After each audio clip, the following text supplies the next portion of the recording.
Chapter 61। एक और बात थी, एक और कारण जिसके लिए जिन्वू ने जंगल का रास्ता चुना। स्थिति विंडो। नाम सियोंग जिन्वू। स्तर 51। वर्ग छाया संप्रभु। शीर्षक जिसने प्रतिकूल परिस्थितियों पर विजय प्राप्त की।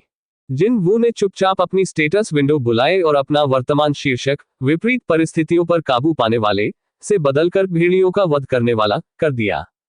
शीर्षक भेड़ियों का वध करने वाला। भेड़ियों का शिकार करने में कुशल शिकारी को दी जाने वाली उपाधि। पशु प्रकार के राक्षसों का सामना करते समय आपके सभी आंकड़े 40% तक बढ़ जाएंगे। इस साफ साफ धोखेबाज आदमी को गाली देने का मौका उसकी झोली में गिर गया था, तो अब उसे कहीं और क्यों जाना चाहिए। बीप सुनाई दी। एक पशु प्रकार का राक्षस प्रकट हुआ है। वर्तमान शीर्षक का प्रभाव सक्रिय हो जाएगा। जब जिन्वू ने अपने स्टेट मूल्यों में वृद्धि की पुष्टि की तो उसके चेहरे पर मुस्कान आ गई। अच्छा, ये तब था। सभी शिकारी जोर जोर से चिल्लाने लगे। ये भालू है। ये बर्फीला भालू है। एक बर्फीला भालू जिसने इंसानों की गंध पहचान ली थी, धीरे धीरे समूह की ओर बढ़ रहा था। ये मनुष्य उसके शत्रु थे जिन्होंने उसके क्षेत्र पर आक्रमण किया था। जाहिर है, ये घुसपैठियों के प्रति बहुत दयालु नजरिया नहीं रखेगा। बादल की गरज के साथ बर्फीले भालू ने बर्फ की तरह पारदर्शी अपने नुकीले दांत निकाले और धीरे धीरे अपने विशाल फ्रेम को अपने पिछले पैरों पर उठाया। इसकी विशाल आकृति ने शिकारियों की दृष्टि को पूरी तरह से भर दिया। प्राणी एक ध्रुवीय भालू जैसा दिखता था, लेकिन इसका आकार लगभग दोगुना था और जादुई क्रिस्टल सभी राक्षसों का प्रतीक उसके छाती क्षेत्र के बीच में देखा जा सकता था, जैसे कि यह किसी प्रकार का गौरवपूर्ण प्रतीक हो। वह भयंकर रूप से गर्जना करने लगा। उसकी ताकत से जमीन हिलती हुई प्रतीत हो रही थी। जिन्वू को छोड़कर सभी शिकारी बर्फीले भालू की दहाड़ सुनकर मौके पर ही अकड़ गए। पाक हुई जिनकी अभिव्यक्ति भद्दी हो गई। ओह, तो हमें केवल बर्फीले भालुओं से सावधान रहने की जरूरत है ना? उस राक्षस को देखने के बाद कोई इस तरह की बकवास कैसे कह सकता है? वह सियोंग जिन्वू के काफी ठोस तर्क के झांसे में आ गई। लेकिन बर्फीले भालू को देखकर उसे एक बात का यकीन हो गया। हमें निश्चित रूप से जंगल का रास्ता नहीं चुनना चाहिए था। समूह पर खतरे को भांपते हुए पाक हुई जिन समूह के सामने से निकली और चिल्लाई, मैं इसका ध्यान अपनी ओर आकर्षित करूंगा, इसलिए सभी को। क्या? पाक हुई जिनकी गर्दन का निचला हिस्सा काफी जोर से पीछे की ओर खींचा गया था और उसे यह सुनिश्चित करने के लिए कई बार पीछे हटना पड़ा कि वह अपने पीठ के बल न गिरे। किसी तरह अपना संतुलन वापस पाने के बाद उसने अपना सिर उठाया और जिन्वू को अपने सामने खड़ा पाया। अरे, वह सब क्या था? जिन्वू ने पाक हुई जिनकी ओर इशारा किया। मैं आपको यह अभी बता रहा हूं। मैं अब से सभी राक्षसों को मार डालूंगा। जाहिर है, वह किसी को भी अपने अनुभव अंक चुराने नहीं दे सकता था। क्या अब वह ऐसा कर सकता है? जिन्वू के लिए ये भालू इस जगह के असली दुश्मनों व्हाइट फैंटम के साथ उसके अपरिहार्य टकराव के लिए उसे तैयार करने के लिए उत्तम स्वास्थ्य टॉनिक थे। पाक हुई जिन अपना आश्चर्य छिपा नहीं सकी। क्या उसने मुझे सिर्फ इसलिए पीछे धकेला क्योंकि वह राक्षस पर एकाधिकार जमाना चाहता है? अन्य दो नर शिकारी, जो वास्तव में जादूगर प्रकार के थे, ने भी स्तब्ध होकर अपना जादू करना बंद कर दिया। कोई फर्क नहीं पड़ता कि आप अपने आप को कितना मजबूत समझते हैं, वह चीज एक उच्च श्रेणी के कालकोठरी का राक्षस है। अपने पीछे से आ रही पाक हुई जिनकी उग्र आवाज को पूरी तरह से नजरअंदाज करते हुए जिन्वू सीधे आइस बियर की ओर चल दिया। ठीक है, इसके लिए खंजर का इस्तेमाल करना ठीक नहीं होगा। खून के छींटे से मामला गड़बड़ हो जाएगा, है ना? जिन्वू ने पहले ही अपने 2 खंजर लगभग बुला लिए थे, लेकिन उन्हें वापस अपनी इन्वेंटरी में संग्रहित कर लिया। इसके बजाय उसने अपनी मुट्ठियां कसकर भींच ली। ठीक है, मैंने केवल निरीक्षण करने का वादा किया था, लेकिन यह एक आपातकालीन स्थिति है, इसलिए मुझे यकीन है कि वे समझ जाएंगे। सही। जिन्वू की चमक हवा में बर्फीले भालू से टकराए। आइस बियर ने अपने सामने वाले हाथ को बिजली की एक लकीर की तरह जिन्वू की ओर घुमाया। हालांकि हमला केवल खाली हवा पर किया गया। यह अपने आकार की तुलना में इतना तेज क्यों है? जिन्वू पहले से ही आइस बियर के सिर के ऊपर था। यहीं पर उसे इस राक्षस की बदनामी का कारण कुछ समझ आया। फिर भी उसने ये भी महसूस किया कि उसके अब तक के सभी स्तर व्यर्थ नहीं थे। इससे पहले कि आइस बियर अपना सिर ऊपर उठा पाता, जिन्वू ने राक्षस के माथे के ठीक बीच में अपनी पूरी ताकत से मुक्का मारा। बर्फीले भालू का सिर विस्फोटक शक्ति के साथ बर्फीली जमीन पर पटक गया। इसकी खोपड़ी पूरी तरह नष्ट हो गई थी। अपनी लंगड़ी जीभ को ढीले जबड़े के बाहर लटकाकर आइस बियर ने पूरी तरह से हिलना बंद कर दिया। लेवल अप हुआ। वह सोच रहा था कि उसका स्तर बहुत करीब है और अब वह पाक हुई जिनको कोई भी कार्रवाई करने से रोककर खुश था। आप क्या हैं? जिनवू ने उस कांपती आवाज को सुना और अपने पीछे देखा, तभी 4 अवाक चेहरे उसे घूर रहे थे। जिनवू ने शर्म से अपने सिर के किनारे को खुजाया। मैंने उन्हें पहले ही चेतावनी दे दी थी क्योंकि मैं इस तरह की स्थिति में नहीं आना चाहता था। ऐसा लगता था कि जब भी कोई व्यक्ति अपनी समझने की क्षमता से परे कुछ देखता है तो वह भुलक्कड़ हो जाता है। बहुत कम विकल्प बचे होने पर जिनवू को एक बार फिर अपनी स्थिति बतानी पड़ी। मैंने तुमसे कहा था, मैं ये बर्दाश्त नहीं करूंगा कि कोई मुझसे सवाल पूछे। यदि आप मेरे तरीकों से नाखुश हैं तो। जिनवू ने किम चेओल की टीम की ओर अपनी उंगली उठाई। आप हमेशा उस रास्ते पर जा सकते हैं। तभी पाक हुई जिन को होश आया और उसके चेहरे के भाव बदल गए। तुम्हें लगता है कि ये देखने के बाद कि तुमने उस बर्फीले भालू को एक मुक्का कैसे मारा, मैं तुम्हारा साथ छोड़ दूंगी। ईमानदारी से कहें तो पाक हुई जिन अब खुशी से भर गई थी। उसने केवल इस युवा का अनुसरण करना चुना क्योंकि उसकी आंतरिक भावना ने कहा कि वह किम चेओल से बेहतर विकल्प होगा, लेकिन उसे तुरंत पता चला कि वह सचमुच यहां एक अप्रत्याशित जैकपॉट में फंस गई थी। उसे तेज दिमाग का आशीर्वाद प्राप्त था, इसलिए किसी निष्कर्ष पर पहुंचना आसान था। यदि वह वास्तव में इस जगह से जीवित निकलना चाहती थी तो उसे सेओंग जिनवू का अनुसरण करना होगा। उसे डर था कि सेओंग जिनवू उन्हें अलग अलग रास्ते पर जाने का सुझाव दे सकता है, इसलिए उसने जल्दी से पहले एक सुझाव दिया। उसका दिल उत्सुकता से धड़क रहा था। मिस्टर जिनवू, कृपया नेता का पद संभालें। अब से हम आपकी हर आज्ञा का पालन अवश्य करेंगे। उद्धरण डॉट। खैर, मैंने कहा था कि मैं उनकी मांगों का बिल्कुल भी मजाक नहीं उड़ाऊंगा, लेकिन सिर हिलाने से पहले जिनवू ने थोड़ा सोचा। निकट भविष्य के बारे में सोचते हुए ऐसा लगा कि यह व्यवस्था उनके लिए सुविधाजनक साबित होगी। पाक हुई जिन ने उसके पीछे देखा। हान सोंग ही नाम की छात्रा सेओंग जिनवू के साथ ही थी, वह जिसे अपने साथ लाया था, इसलिए उससे पूछने की कोई जरूरत नहीं थी। तो इससे 2 नर शिकारी बचे। मुझे यकीन है कि आप दोनों भी मेरे सुझाव से सहमत होंगे। दोनों शिकारी, जो अब अप्रत्याशित घूरने का शिकार हो रहे थे, जल्दी से अपना सिर हिलाने से पहले बारी बारी से बर्फीले भालू और जिनवू के बीच अपनी निगाहें घुमाते रहे। एक बार फिर लाल गेट के सामने ह्यून की चियोल ने अपनी भौहों से ठंडा पसीना पोंछने के लिए अपने रुमाल का इस्तेमाल किया। उसकी आंखें घड़ी पर टिकी थीं। बेक यूनहो ने उससे पूछा, कितने दिन हो गए? अब लगभग 3 घंटे हो गए हैं सर। 3 घंटे मतलब लगभग 3 दिन हो गए अंदर। बेक यूनहो की आवाज गंभीर लग रही थी। यहां एकत्र हुए 4 लोगों में से केवल उन्होंने ही पहले व्यक्तिगत रूप से लाल गेट में प्रवेश करने का अनुभव किया था। दक्षिण कोरिया का प्रतिनिधित्व करने वाले एस रैंक वाले शिकारियों में से एक बेक यूनहो। यहां तक कि उनके जैसे व्यक्ति के लिए भी रेड गेट जीवित रहने के लिए एक चुनौतीपूर्ण जगह थी। एक जटिल अभिव्यक्ति के साथ बेक यूनहो ने अपने अनुभवों को याद किया। रेड गेट का सबसे भयानक पहलू यह है कि आप एक बिल्कुल अलग दुनिया में पहुंच जाते हैं। यह अतीत की एक दुर्लभ स्मृति थी, जैसा कि एक एस रैंक हंटर ने बताया था। स्वाभाविक रूप से अहम सांगमिन, जू सुंग चान और ह्यून की चेओल का ध्यान उस पर केंद्रित था।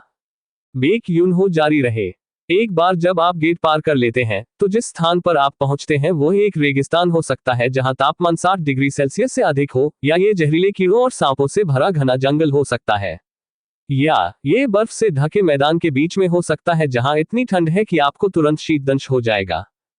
तीनों व्यक्तियों ने एक साथ अपनी सूखी लार निगल ली। जब तक आप वास्तव में इसमें प्रवेश नहीं करते, कोई नहीं जानता कि लाल गेट के पार उनका क्या इंतजार कर रहा है। तो कोई इस तरह की चीज के लिए कैसे तैयारी कर सकता है? यह आज जैसी ही कहानी थी। जो गेट सादा और सामान्य दिखता था, जैसे ही शिकारी उसमें घुसे तुरंत उसका रंग बदलकर लाल हो गया। आपकी त्वचा सूरज की तेज चमक के कारण जल रही है, या आप पूरे दिन जहरीले कीड़ों से परेशान हैं, या त्वचा छीलने वाली ठंड से आपका मांस सड़ रहा है। और इसलिए आपके समूह का सबसे कमजोर व्यक्ति सबसे पहले मरना शुरू कर देगा। अरे बाप रे, ह्यून की चियोल ने हौंफते हुए कहा, मानो वह मुश्किल से खुद को शांत कर पा रहा हो। लेकिन जब आप इतनी खतरनाक स्थिति में होते हैं तब भी आपको राक्षसों से भी लड़ना पड़ता है। उनके स्पष्टीकरणों को सुनने से ही वे वर्तमान स्थिति की निराशा को समझ सकते थे। हालांकि स्पष्टीकरण यही समाप्त नहीं हुआ। अच्छा, तब मान लीजिए कि आपने किसी तरह अपने नए परिवेश को अपना लिया है। तब से आपको भोजन खरीदना होगा। वास्तव में किसी को कम से कम कुछ हफ्तों या सबसे खराब स्थिति में कई महीनों तक चलने के लिए पर्याप्त भोजन सुरक्षित करना होगा। अब यह अपने आप में एक बड़ी चुनौती होगी। दुर्भाग्यपूर्ण परिवेश में फंसे रहने और लगातार भूख से पीड़ित होने के दौरान आप केवल अपनी जादुई ऊर्जा कंपास पर भरोसा कर सकते हैं। जादुई ऊर्जा कंपास हमेशा एक शक्तिशाली जादुई ऊर्जा उत्सर्जन के स्रोत की ओर इशारा करता है। लाल गेट से भागने का एकमात्र तरीका जादुई ऊर्जा कंपास की सुई का अनुसरण करना, मालिक का पता लगाना और उसे मारना था, या कालकोठरी टूटने तक प्रतीक्षा करना था। आप केवल उस कंपास को देखते हुए दिनों, हफ्तों या महीनों तक प्रतीक्षा करने के बारे में सोचें। इससे कोई कैसे पागल नहीं हो सकता। तीनों व्यक्तियों ने सिर हिलाया। ये तीनों जानते थे कि उनके जैसे सामान्य लोग उन जैसी शत्रुतापूर्ण जगहों पर एक दिन भी नहीं टिक पाएंगे। मैंने कहा था ना कि 3 दिन हो गए हैं। हाँ, ह्यून की चेओल का जवाब सुनने के बाद बा क्यू हो ने व्यथित अभिव्यक्ति व्यक्त की। संभवतः सी और उससे नीचे रैंक वाले सभी शिकारी अब तक मर चुके हैं। किम चेओल को ए रैंक दिया गया। हालांकि चाहे उसका कौशल कितना भी अच्छा क्यों ना हो, रैंक ए के लिए सभी की रक्षा करना असंभव था, जब तक यह एक रैंक एस हंटर उनके पक्ष में खड़ा नहीं था। का मतलब था, अब हम केवल उच्च रैंक वाले शिकारियों की सुरक्षित वापसी के लिए प्रार्थना कर सकते हैं। यह उनके व्यक्तिगत अनुभव से निकला निष्कर्ष था। बेक यून हो के दिमाग में सी और उससे नीचे रैंक वाले शिकारी अब तक पहले ही मर चुके थे। शाम को मांस के बड़े टुकड़े कैंप फायर के ऊपर अच्छी तरह से जल रहे थे। तुम्हें पता है, ये भालू का मांस थोड़ा चबाने वाला है, लेकिन उतना बुरा नहीं है जितना मैंने सोचा था। क्या आप अधिक लेना चाहेंगे? आपका हार्दिक धन्यवाद। गो म्यूंग हवान ने कुशलता से बर्फीले भालू के मांस को काटा और उन्हें यू की जोंग द्वारा आगे बढ़ाई गई प्लेट पर रख दिया। ये दोनों व्यक्ति जिन वू के बाद रैंक सी के शिकारी थे। पाक हुई जिन और हैन सोंग ये दोनों भी धीरे धीरे भालू का मांस चबा रहे थे, हालांकि उनका हिस्सा पुरुषों जितना बड़ा नहीं था। कृपया मुझे काली मिर्च दे दो। नमक के बारे में क्या? मसाला लगभग ठीक है, इसलिए ये ठीक है। वे सभी कमोबेश कालकोठरी की जीवन स्थितियों के अनुकूल हो गए थे। कैंप फायर से लेकर उनके चारों ओर लपेटे गए कंबलों तक और लगाए गए तंबू भी। ऐसा नहीं लग रहा था कि वे किसी परेशानी में हैं। एक निश्चित दृष्टिकोण से कोई यह कह सकता है कि वे इसके बजाय आरामदायक दिखते थे। गो म्यूंग हवान ने आसपास का निरीक्षण किया और बात की। क्या आपको नहीं लगता कि बर्फीले भालुओं के हमले हाल ही में कम हुए हैं? पाक हुई जिन ने उस प्रश्न का उत्तर दिया। ठीक है, ऐसा इसलिए है क्योंकि टीम लीडर ने उनकी संख्या खत्म कर दी है, इसीलिए। वह आदमी, ऐसा लगता है जैसे उसके पास अपने पिछले जीवन या कुछ और से इन भालुओं के खिलाफ किसी प्रकार का अनसुलझा प्रतिशोध है। जब वह एक बर्फीले भालू को देखता है तो उसकी आंखें चौंधिया जाती हैं। जब भी वह ऐसा करता है तो वह बहुत डरावना होता है। सचमुच डरावना। अब तक टीम लीडर के रूप में जिन वू का पद निर्धारित हो चुका था। पाक हुई जिन ने जिन वू की अनुपस्थिति को महसूस किया और आसपास के वातावरण को देखने के लिए अपनी गर्दन को थोड़ा ऊपर उठाया। अब जब मैं इसके बारे में सोचती हूँ तो टीम लीडर कहाँ गायब हो गया? यू की जोंग ने मांस खाते समय अपना सिर लगभग प्लेट में दबा लिया था, लेकिन फिर भी उसने अपना उत्तर देने के लिए अपना सिर उठाया। वह थोड़ी देर पहले ये कहकर बाहर गया था कि वह यहाँ चारों ओर देखने जा रहा है। पाक हुई जिन ने एक असहाय अभिव्यक्ति बनाई। एक ऊंचे दर्जे की कालकोठरी के अंदर अकेले घूम रहा है, क्या उसे बिल्कुल भी डर नहीं लगता? यून की जोंग ने एक धूर्त मुस्कान बनाई। अगर यह वह है तो कोई समस्या नहीं होगी। ओह अच्छा, आखिरकार वह इतना ताकतवर है कि अपने नंगे हाथों से आइसबीयर्स उच्च श्रेणी के राक्षसों को मार सकता है। गो म्यूंग हवान ने यू की जोंग की बातों का पालन किया और आगे बढ़ता रहा। लेकिन वैसे, चूंकि हम इन सभी पर चर्चा कर रहे हैं, यदि आप उस जैसे मूर्खतापूर्ण विशाल राक्षस को हरा सकते हैं तो आपकी रैंक कितनी ऊंची होनी चाहिए? हर कोई अचानक एकदम चुप हो गया। वे सभी भी इसी बात को लेकर उत्सुक थे, लेकिन इस जगह से निकाले जाने के डर से उन्होंने कुछ भी कहने की हिम्मत नहीं की। चलो पहले खाना खत्म कर लेते हैं। पाक हुई जिन के सुझाव पर सभी ने अपना सिर हिलाया। जिन वू ने जंगल में खोजबीन की और कुछ झाड़ियों को पार करते हुए बाहर निकल गया। यह आसपास ही कहीं होगा। वह कहीं से आने वाले अनेक बर्फीले भालुओं की उपस्थिति को महसूस कर सकता था। पिछली रात से वह बर्फीले भालुओं पर सावधानीपूर्वक नजर रख रहा था। यह सब इसलिए हुआ क्योंकि अंततः उसे एहसास हो गया था कि बर्फीले भालू उसी दिशा से आ रहे थे। जिन वू ने खोजना जारी रखा, इससे पहले कि उसकी आंखें खतरनाक रूप से चमकने लगी। उसने कुछ झाड़ियों के पार एक चट्टान जैसी दीवार पर दर्जनों गुफाएं देखी, और उसने प्रत्येक गुफा से एक से अधिक जीवों की उपस्थिति को महसूस किया। अरे, उसे यहां अपनी धारणा का विस्तार करने की भी आवश्यकता नहीं थी। उसकी आंखें स्पष्ट रूप से कई बर्फ भालुओं को कई गुफाओं के अंदर और बाहर आलस्य से घूमते हुए देख सकती थी। बस एक त्वरित गिनती और उसे 30 से अधिक भालू मिले। दूसरे शब्दों में, ये वस्तुतः एक भालू फार्म था। जिन वू के होठों के कोने ऊपर उठे हुए थे। चश्मदीदों की संभावना खत्म करने के लिए वह जानबूझकर यहां अकेले आया था। यह उसके छाया सैनिकों का उपयोग करने का सही अवसर होगा। सचमुच वह ऐसे ही क्षण की प्रतीक्षा कर रहा था। बाहर आओ। जब उसने अंदर से पुकारा तो काले कवच पहने सैनिकों ने चुपचाप आकर उसे घेर लिया। आप सब समझते हैं कि यह आपकी पहली उड़ान है, ठीक है? उसके कहने का मतलब यह था कि जैसे पहली मुठभेड़ से किसी की छाप तय होती है, वैसे ही इन लोगों को भी अपनी पहली लड़ाई से उसे प्रभावित करना होगा। छाया सैनिक भयानक सन्नाटे में ध्यान की ओर खड़े थे। अव्यवस्था का कोई संकेत नहीं था। अच्छा, जिन वो उन्हें इस तरह देखकर गहराई से मुस्कुराया। इस बीच जिन वो की गंध का पता चलने के बाद अधिक से अधिक बर्फ भालू गुफाओं से बाहर निकलने लगे। लगता है कि दूसरा पक्ष भी तैयारी कर चुका है। जिन वो ने बर्फीले भालू की ओर इशारा किया। जैसे ही उसका आदेश जारी हुआ, छाया सैनिक ऐसे आगे बढ़े मानो बर्फ पर फिसल रहे हो। चैप्टर 62। छाया सैनिक तेजी से अपने लक्ष्य के करीब पहुंचे। दुर्भाग्य से आइस बियर के सामने के पंजे के गुस्से वाले प्रहार उनकी चाल से तेज थे। एक ही प्रहार और एक छाया सैनिक नष्ट हो गया। यदि वह कवच के नीचे कोई छाया नहीं बल्कि एक वास्तविक इंसान होता, तो वह हमला निश्चित रूप से उसके कई टुकड़े कर देता। जिन वू ने गहराई से भौहें चढ़ाई। जैसा कि मैंने सोचा था, क्या मैंने बहुत ज्यादा मांग लिया? चाहे यह उनकी शारीरिक ताकत हो या उनके शरीर का आकार, ये बर्फ भालू छाया सैनिकों के लिए लड़ने के लिए कठिन दुश्मन थे। हालांकि आगे कुछ बहुत ही आश्चर्यजनक हुआ। जिन वू की आंखें चौड़ी हो गईं। बर्फीले भालू के हमले से फटी हुई छाती वाला सैनिक जमीन पर गिरने से ठीक पहले अचानक काले धुएं के ढेर में बदल गया। काला धुआं कुछ कदम की दूरी पर एक स्थान पर जमा हो गया और वह वापस अपने मूल स्वरूप में आ गया। बहुत अच्छा। जिन वू की अभिव्यक्ति उज्ज्वल हो गई।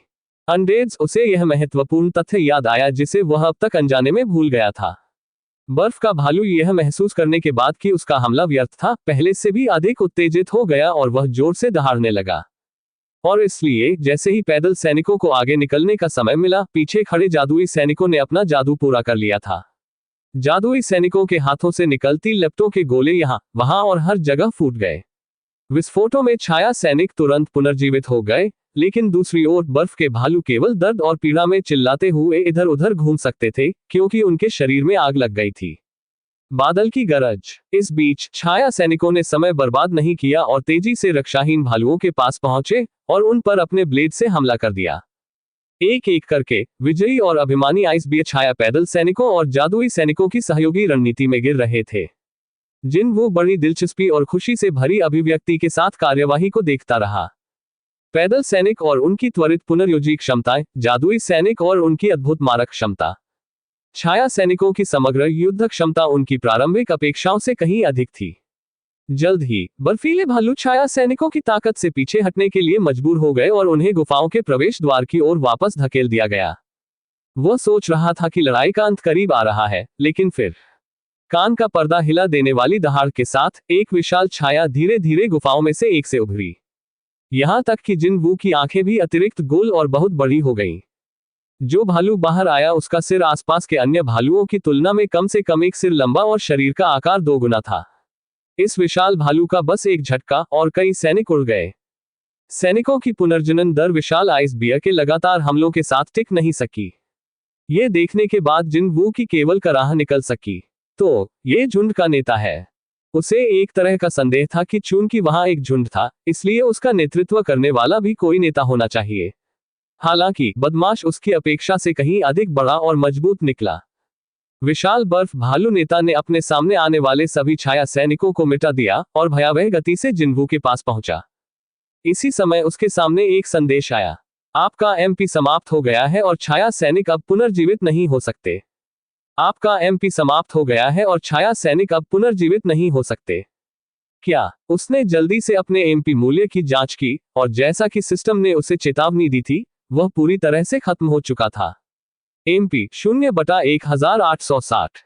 एक बार उनकी सांसदी खत्म हो गई थी। मिटाए गए छाया सैनिक पुनर्जीवित नहीं हुए और बस वापस जिन वू की छाया में प्रवेश कर गए। दूसरे शब्दों में, खोए हुए सैनिकों को पुनर्जीवित करने के लिए उसे बहुत अधिक एमपी की आवश्यकता थी। तो फिर उसकी इंटेलिजेंस स्टेट को बढ़ाने का एक और कारण।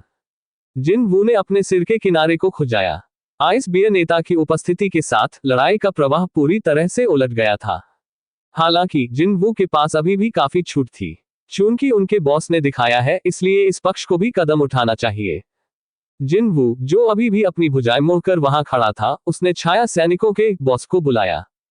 इग्रिट। जिनवू की छाया से एक और छाया बाहर निकल आई, और उस छाया से सजावटी अयाल के साथ पतवार पहने एक शूरवीर बिना आवाज के उठ खड़ा हुआ।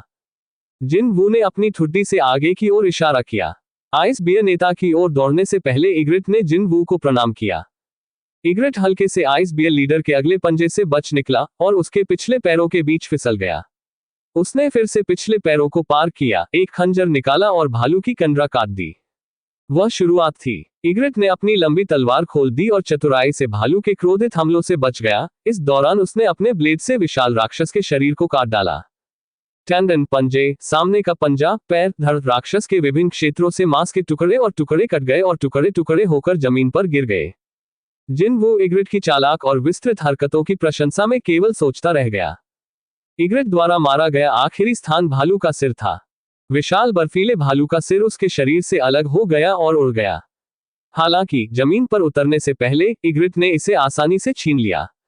वह गर्व से जिनवू की ओर बढ़ा और उसके सामने घुटनों के बल बैठ गया। और फिर उसने मृत भालू का सिर जिनवू के पैरों के सामने रख दिया। यह ऐसा था मानो शूरवीर अपने संप्रभु को विजय की लूट भेंट कर रहा हो। जिनवू ने सूखी लार निगल ली और घुटने टेके इग्रिट और उसके झुके हुए सिर को देखा। अगर इग्रिट ने शुरू से ही अपनी तलवार का इस्तेमाल करने का फैसला किया होता, तो क्या मैं उसे हरा पाता? आइस बियर्स अपने नेता की उपस्थिति के बिना व्यवस्था की सारी झलक खो बैठे और पूरी तरह से भ्रमित हो गए, इससे पहले कि वे बचे हुए छाया सैनिकों द्वारा साफ सुथरे तरीके से बह गए। इससे लड़ाइयों का अंत हो गया। परिणाम वास्तव में संतोषजनक था।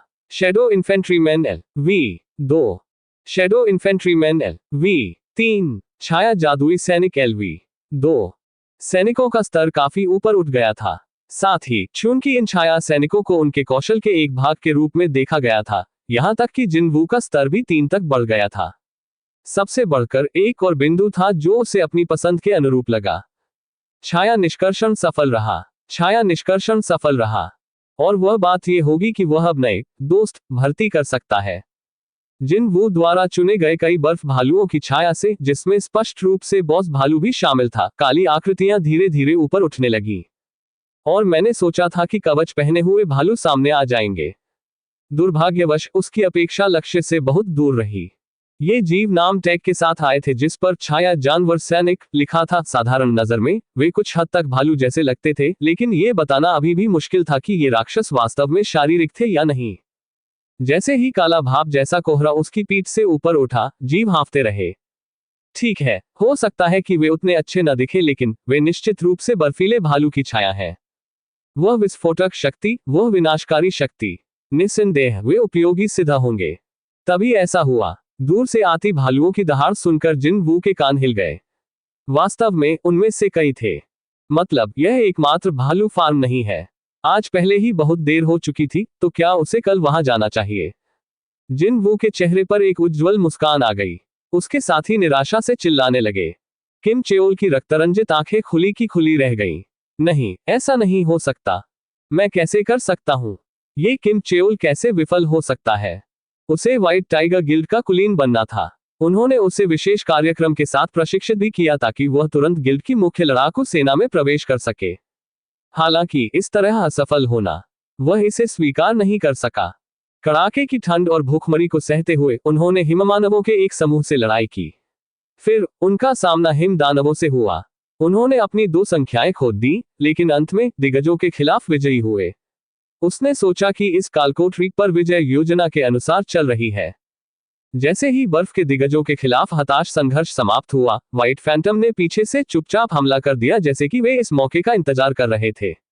ये दुष्ट विश्वासघाती बदमाश छुपे हुए थे और इंतजार कर रहे थे कि छापा मारने वाली टीम पहले अपनी सारी सहनशक्ति खत्म कर ले। आगे जो हुआ वह एक तरफा नरसंहार था। पलक झपकते ही शिकारियों का सफाया हो गया। कप्तान, एक गिरा हुआ शिकारी अपने खून से सने हाथ के साथ किम चेओल की ओर बढ़ा। किम चेओल लड़खड़ाते कदमों से ही पीछे हटा। अचानक इस गिरे हुए हंटर के ऊपर एक सफेद प्रेत दिखाई दिया।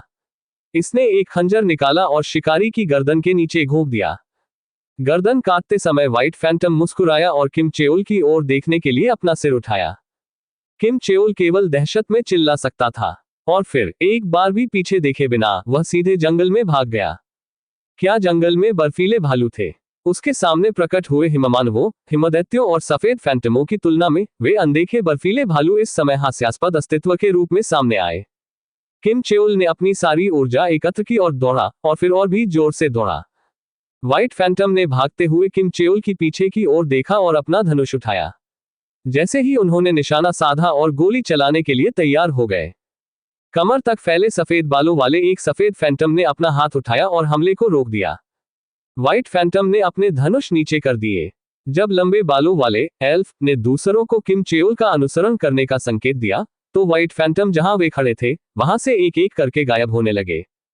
किम चेओल घनी झाड़ियों से बाहर भागा। वह बिल्कुल भी अपनी सांसें नहीं ले पा रहा था।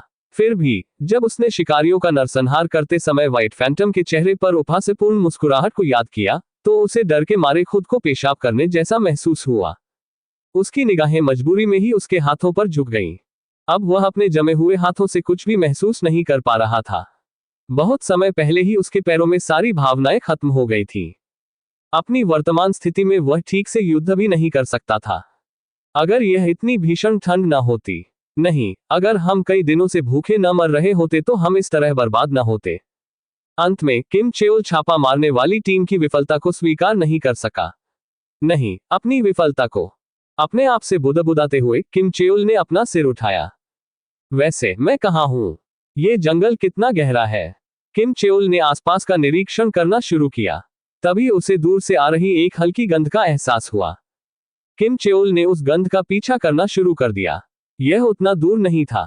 एक बार जब वह पेड़ों के पास से गुजरा और एक खुले क्षेत्र में भाग गया, तो एक अविश्वसनीय दृश्य ने उसका स्वागत किया। लेकिन ये कैसे हो सकता है? उन्हें एक गुफा के प्रवेश द्वार के आसपास 20 से अधिक मृत बर्फ भालू मिले, और उसने सोचा कि जब हर एक पेड़ को उनके द्वारा चिन्हित किया गया था तो एक भी बर्फ भालू को न देखना अजीब था। यहाँ क्या हो रहा है? किम चेओल ने शवों की स्थिति की जांच की। उन सभी पर तलवार से लगे घाव दिखाई दिए। उनमें से कुछ पर जिंदा जलाए जाने के निशान भी थे। लगभग तुरंत ही किम चेओल को सेओंग जिनवू और उसका पीछा कर रहे शिकारियों के बारे में याद आया। क्या वे ऐसा कर सकते थे? क्या उन्होंने इन बर्फीले भालुओं के साथ ऐसा किया? नहीं, यह नहीं हो सकता। किम चेओल ने अपना सिर हिलाया। आइस बियर पर घाव लंबी तलवारों से किए गए थे। जहां तक वह जानता था, जंगल में जाने वाले किसी भी शिकारी ने तलवार का प्रयोग नहीं किया। इसके अलावा 2 रैंक की हंटर्स के पास कोई हथियार भी नहीं था। यदि वह वस्तुस्थिति को निष्पक्षता से देखे तो इसकी कोई संभावना नहीं थी कि वे लोग अभी भी जीवित होते।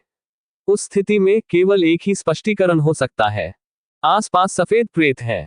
उसका हृदय उसके पेट के गड्ढे में गिर गया। यहाँ वह ये सोच रहा था कि आखिरकार उसने उन घृणित श्वेत प्रेतों को खो दिया है, फिर भी वे वास्तव में पास ही रहते थे। अब डरे हुए किम चेओल ने अपनी सांसें रोक ली और जल्दी से जंगल में लौट आया। थोड़ा और दूर और पहले से थोड़ा तेज। वह जल्द से जल्द व्हाइट फैंटम के इलाके से भागना चाहता था। लगभग उसी समय एक बर्फीला भालू चिल्लाया और जमीन पर गिर पड़ा। छाया सैनिक उस पर झपटे और यह सुनिश्चित किया कि वह अब सांस लेने में सक्षम नहीं है। लेवल अप हुआ। बहुत अच्छा। जिनवू एक अन्य भालू फार्म पर खड़ा था। इस बर्फीली दुनिया में आए हुए उसे 5 दिन हो गए थे। इस बीच वह पहले ही 3 भालू फार्म साफ कर चुका था। ऐसा लगता है कि मैंने इस जंगल के अधिकांश भालुओं को मार डाला है। इस दौरान उसका स्तर काफी ऊपर उठ गया था। उसके सैनिकों की भी यही कहानी थी। प्रारंभ में उन्हें भालू को मारने के लिए एक जोड़े में उस पर हमला करना पड़ता था, लेकिन अब वे आमने सामने की लड़ाई में भी जीत हासिल कर सकते थे। ये बहुत संतुष्टिदायक था। एक बार जब सैनिकों की संख्या बढ़ गई, तो जिनवू ने उन्हें अलग अलग भूमिकाएं सौंपी। वह अब 30 छायाएं संग्रहित कर सकता था।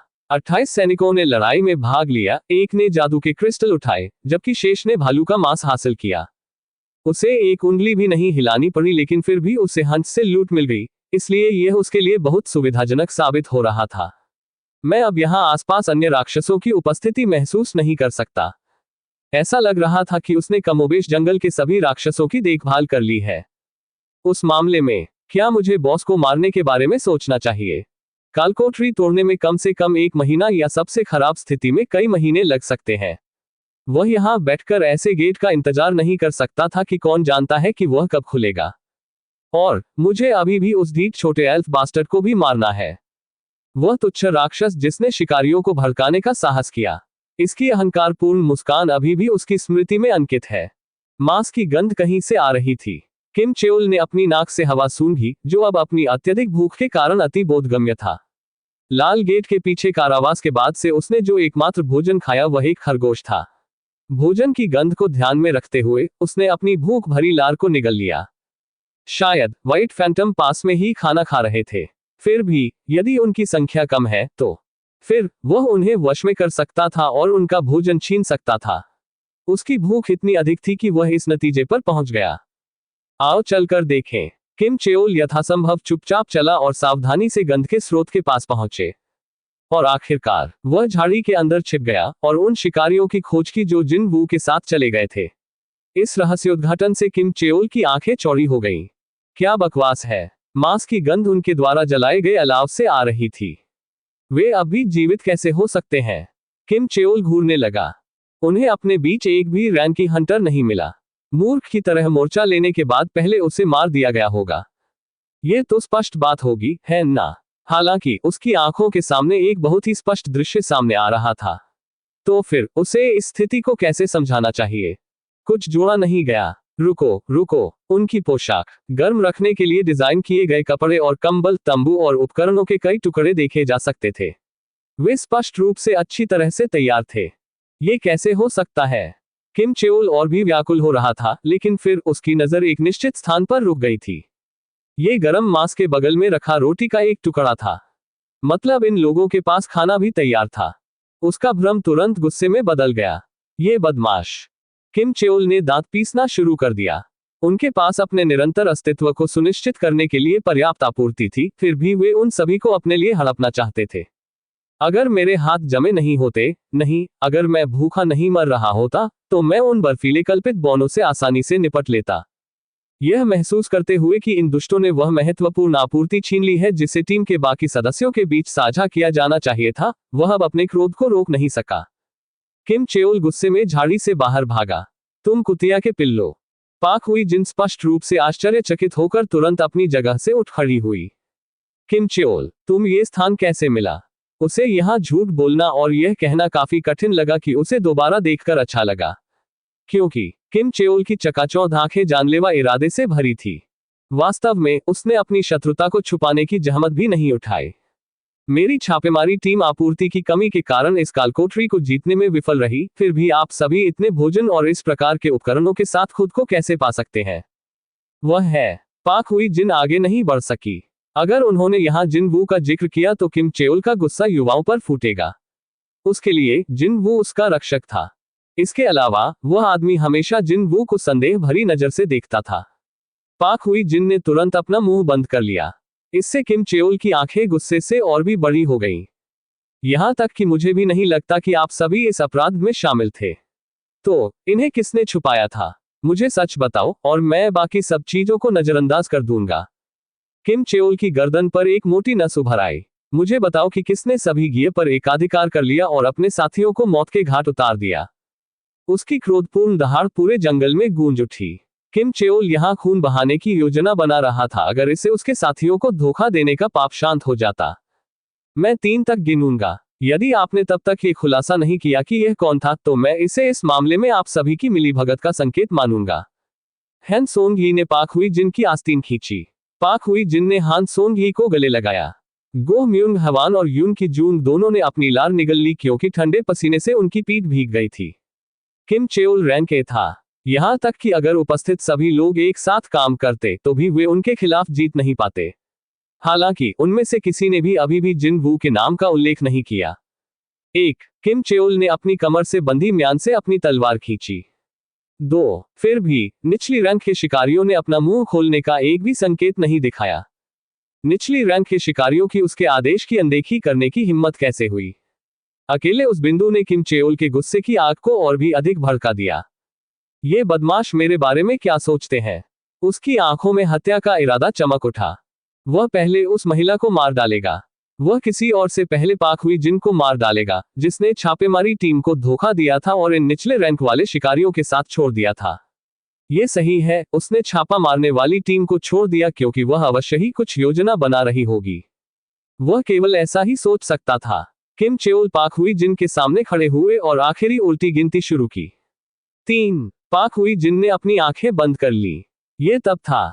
4। किम चेओल के सिर के पिछले हिस्से में किसी चीज ने बहुत जोर से प्रहार किया और उसका पूरा शरीर कई मीटर तक बर्फीली जमीन पर फिसलता हुआ जमीन को चूमने लगा। शिकारियों की आंखें चौड़ी हो गईं। टीम लीडर जिन वू ने किम चेओल को इतनी जोर से मारा था कि उसकी हथेली से अभी भी भाप उठ रही थी। जिन वू स्तब्ध स्वर में बोला, तुम्हारी बकवास बोलने की हिम्मत कैसे हुई जबकि तुमने ही अपने दोस्तों को मौत के मुंह में धकेला था। चैप्टर 63। जिन वू भाई हैन सोंग ही ने अपनी खुशी प्रदर्शित की और उसकी आंखों में आंसू आ गए। टीम लीडर ये हान सोंग ही जितना नहीं था, लेकिन फिर भी दो पुरुष शिकारियों की अभिव्यक्तियां भी काफी उज्जवल हो गईं। जिन वू के चेहरे की पुष्टि के बाद पाक हुई जिन ने भी राहत की सांस ली। दुर्भाग्य से जिन वू के पास उनके स्वागत का जवाब देने के लिए ज्यादा छूट नहीं थी। जिन वू ने अपनी उंगली अपने होठों पर रखी और उन्हें चुप रहने का इशारा किया। चारों लोग किसी भी क्षण जिन वू को गले लगाने के लिए तैयार हो रहे थे, सभी बर्फ की मूर्तियों की तरह जम गए। पाक हुई जिन ने सावधानी से पूछा, क्या बात है? जिन वू ने मुड़ने से पहले बेहोश किम चेओल, उस गूंगे बदमाश जो पिटाई का हकदार था, को घूर कर देखा। ऐसा लगता है कि किम चेओल अवांछित आगंतुकों को साथ लेकर आया है। उसे जंगल में अनगिनत लोगों के छुपे होने का एहसास हुआ। अभी किम चेओल या गो चेओल या जो भी हो, उसके बारे में चिंता करने का समय नहीं था। आखिरकार असली समस्या कहीं और है। जिन वू की चकाचौंध को महसूस करने के बाद व्हाइट फैंटम ने अपनी गुप्तचरी खोली और एक एक करके खुद को प्रकट किया। त्वरित गिनती में उनमें से लगभग 20 थे, और उनमें से जिन वू की निगाहें घोड़े पर सवार लंबे बालों वाले सफेद फैंटम पर टिकी थीं। वह बॉस होना चाहिए। उस प्राणी से एक अत्यधिक शक्तिशाली आभा निकल रही थी, जो किसी भी बर्फीले भालू और उसके पास के सफेद प्रेत से अतुलनीय रूप से भारी थी। अगर वह आदमी इस कालकोठरी का मालिक नहीं था, तो और कौन हो सकता है? लंबे समय में पहली बार जिन वू की त्वचा पर रोंगटे खड़े हो गए। जिस तरह जिन वू अपनी शक्तिशाली आभा से धीरे धीरे कांप रहा था, बॉस ने भी एक बार में जिन वू की ताकत को पहचान लिया। तो वहां वास्तव में एक था, समस्त मानवीय कूड़े कचरे के बीच एक सचमुच योग्य प्राणी। उद्धरण चिन्ह। आपने अभी अभी क्या कहा? जब जिन वू ने पूरी तरह से प्रतिक्रिया व्यक्त की, तो बॉस ने शुद्ध आश्चर्य की अभिव्यक्ति प्रदर्शित की। क्या आप हमारी भाषा समझ सकते हैं? जिन वू भी आश्चर्यचकित रह गया। इस आदमी से बातचीत करना कैसे संभव है? वह न केवल समझ सकता था कि राक्षस क्या कह रहा है, बल्कि वह वास्तव में उससे बातचीत भी कर सकता है। एक भाषा जिसे सीखने से पहले वह याद भी नहीं कर पाता था। उसके मुंह से ऐसे धारा प्रवाह निकल रही थी मानो वह उसकी मातृभाषा हो। तुम्हें राक्षसों की भाषा बोलना आता है? पाक हुई जिनकी अभिव्यक्ति से पता चला कि उसका सदमा इतना गहरा था कि उसे समझ नहीं आ रहा था कि अब क्या करे। यह देखकर जिन वू को एहसास हुआ कि केवल वही समझ सकता है कि वह बॉस यहाँ क्या कह रहा था। क्या यह सिस्टम के कारण है? जैसे स्वचालित अनुवाद सुविधा। जिन वू ने अपनी नजर वापस बॉस की ओर कर दी। बॉस ने बड़ी दिलचस्पी से नजरें लौटाई। बातचीत करने में सक्षम होने के लिए बहुत अच्छा। कोई है जिससे मैं आपका परिचय कराना चाहता था। बॉस ने अपने पीछे खड़े सफेद फैंटम में से एक की ओर इशारा किया। मुझे यकीन है कि आप उससे पहले से ही परिचित हैं। जिन वू की चमक तुरंत तेज हो गई। सचमुच, उसने उस विशेष सफेद प्रेत को पहचान लिया। वह लड़का है। वह आदमी कोई और नहीं बल्कि वही बदमाश था जिसने मजाकिया मुस्कुराहट के साथ बाहर निकलने से पहले हैन सोंगी पर तीर चलाया था। वह उस घमंडी आदमी का चेहरा कैसे भूल सकता है? राक्षस के चेहरे पर अभी भी वही मुस्कान अंकित थी। इस मित्र ने मुझे मनुष्यों के बीच एक सचमुच शक्तिशाली प्राणी के बारे में बताया। और यह मित्र तुम्हें द्वंद्वयुद्ध के लिए चुनौती देना चाहता है, तो अब कैसे? बॉस की बात खत्म होने से पहले ही नाइट किलर जिन वू का थ्रो एक सीधी रेखा में उड़ गया और खंजर मुस्कुराते हुए व्हाइट फैंटम के चेहरे के ठीक बीच में आ गिरा। चौंका देने वाली चीख शिकारियों की ओर से आई, हालांकि युन की जोंग ने उस चीख को दबाने के लिए जल्दी से अपना मुंह ढक लिया जो उसने अभी अनजाने में छोड़ दी थी। सफेद फैंटम जमीन पर गिर पड़ा। जिन वू ने अपना हाथ बढ़ाया और मृत एल्फ के चेहरे में दबा हुआ नाइट किलर बाहर निकलने से पहले थोड़ा हिल गया और वापस उसके पास उड़ गया। जिन वू ने लौटे नाइट किलर को उल्टी पकड़ में पकड़ लिया और अपना आसन नीचे कर लिया। और कुछ आप कहना चाहते हैं? बॉस ने प्रशंसा करते हुए कहा। आप सचमुच बहुत मजबूत हैं। फिर वह घोड़े से उतर गया। हालांकि मानो उसने अभी तक लड़ने की योजना नहीं बनाई थी, उसने अपने हथियार नहीं निकाले और न ही लड़ाई में शामिल होने की कोई इच्छा दिखाई। हालांकि आप ये पहले से ही जानते हैं, है ना? बॉस ने इत्मीनान से भाव बनाए रखा और उसे उलझाए रखा कि आप इस संख्या से अकेले नहीं लड़ सकते। यहाँ 20 से अधिक बर्फ के कल्पित बौने थे। हालांकि उनकी संख्या महत्वपूर्ण नहीं थी। नहीं, असली खतरा इस तथ्य से आया कि उनके बीच बॉस राक्षस था। बाकी व्हाइट फैंटम का जिन्वू से कोई मुकाबला नहीं था, जिन्होंने इस जंगल में हर एक बर्फ भालू का शिकार करके अपना स्तर जितना ऊपर उठाया जा सकता था बढ़ा लिया था। बिल्कुल उस मूर्ख की तरह जिसे उसके चेहरे पर खंजर मारकर हत्या कर दी गई। तो मुझे बॉस को कैसे मारना चाहिए? जबकि जिन्वू ने अपने दिमाग को तेज करना शुरू कर दिया, बॉस आगे बढ़ता रहा। तो मैं एक सरल सुझाव दूंगा। एक सुझाव, ये सही है, यह आपके लिए इतना बुरा सुझाव नहीं होगा।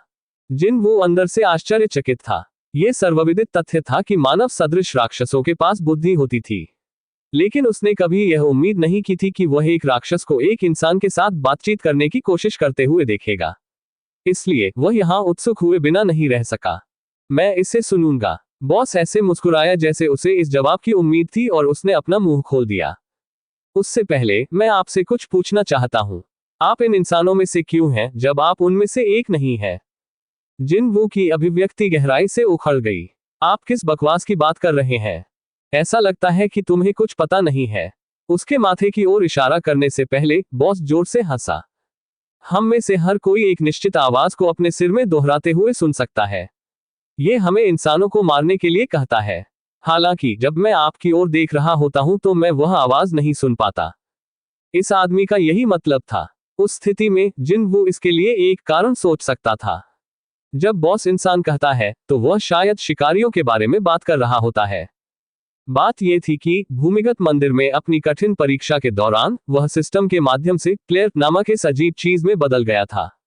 तकनीकी रूप से कहें तो वह अन्य शिकारियों यानी अन्य जागृत मनुष्यों से थोड़ा अलग था। इसीलिए वह आदमी सोचता है कि मैं इंसान नहीं हूं। यह एकदम सही अर्थ था। जब जिन्वू की अभिव्यक्ति धीरे धीरे समझ में बदल गई तो बॉस ने अपना सिर हिलाया। हमें एक दूसरे से लड़ने की कोई जरूरत नहीं है, और हमारा पक्ष भी अनावश्यक हताहत नहीं देखना चाहता। आखिरकार बॉस मुख्य विषय पर आ गया।